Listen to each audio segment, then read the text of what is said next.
Welcome to the voice of St. Anthony Parish from Allston, Massachusetts, right here on WROL, 950 AM, 100.3 FM. And you can also hear us at CatholicAudiomedia.com. That's CatholicAudiomedia.com.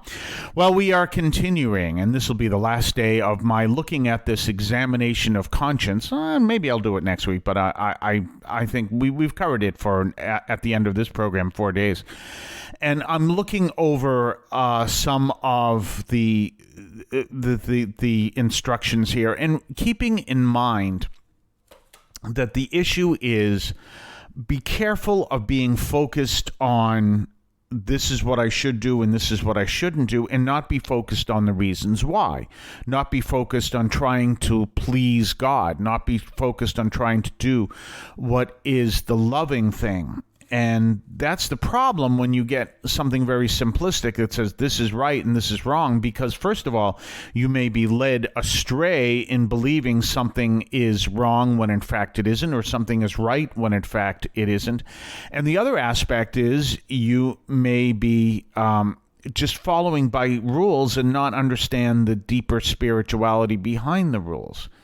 And for example, I'm looking at the list of the fourth commandment, and it tells you all the things that you should and shouldn't do, but at no point does it say, have you chosen? Well, let me give you some examples just so you know.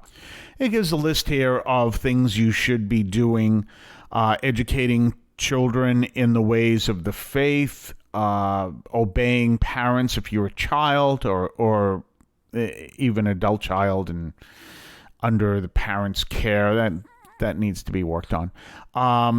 Neglected the needs of my parents in their old age or in their time of need. These are all listed as sins. But at no point does it say anything in there as have you told your children that you love them. It's not in there. And that's a classic example. St. Paul teaches that, and which is also not here, St. Paul teaches parents, actually says fathers, do not nag your children lest they lose heart. So it's right there in the Bible that it is a sin to nag your children, but it is not listed here. And again, it goes back to spirituality. You really want to act in a way that reflects your relationship with Christ. It reflects that you're a person of prayer, that reflects the fruit of your prayer in all that you do, to that you have you're praying as a family, that everything is working out in that sense.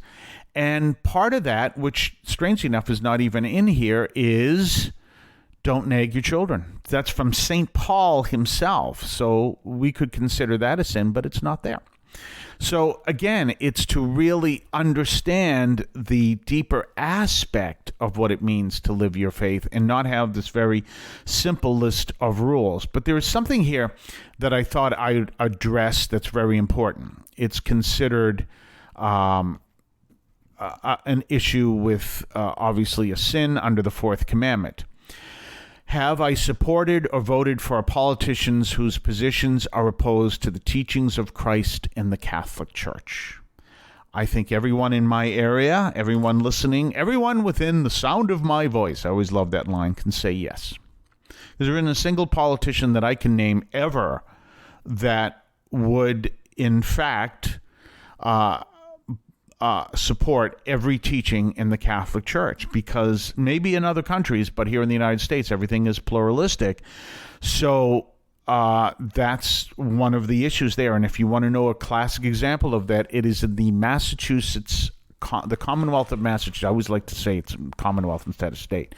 The Constitution for the Commonwealth of Massachusetts, that the official religion of Massachusetts is Protestantism. So back in the day, if you supported John Adams, who was a very important man and everything else, you would not be following that teaching. So everyone has followed that teaching in one way or another, because there isn't a single politician who has supported everything the church teaches, even Catholic politicians. One of the issues that's happening right now is there are many Catholics that are following, I won't say any names, following certain politicians that want to expand the death penalty. The Catholic Church is against the death penalty and has been against the death penalty except in the most extreme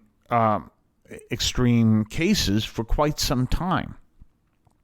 the church does not support the death penalty. So anyone who says, wow, this politician supports everything I believe in, and he wants to expand the death penalty, you do not support everything the church teaches. So it's important. Everyone has broken that rule. So the question is, again, have I supported or voted for politicians whose positions are opposed to the teachings of Christ and the Catholic Church? Yes, you have. Guaranteed. But the question is, would be better put, have I carefully discerned who is the best politician, or the best candidate, rather, for an office? Would be a better way to address that, not have I supported or voted for a politician whose positions are opposed to the teachings of the Catholic Church? Because I guarantee you, you have. We'll talk more on the other side of the break. You're listening to the voice of St. Anthony Parish in Allston, Massachusetts, right here on WROL. Don't forget to tell others where they can find our program. You can hear us on WROL 950 AM and WROLradio.com at 3 p.m. Eastern Time, Monday through Friday.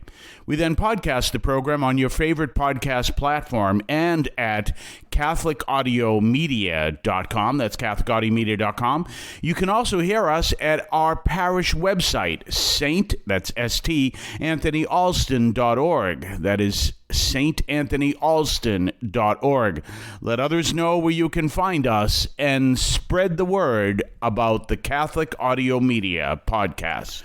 We're back, and on the next section, I wanted to talk about something. It's under the fifth commandment, and there are some issues there that I thought, instead of addressing the issues, I'm going to address something that is not there.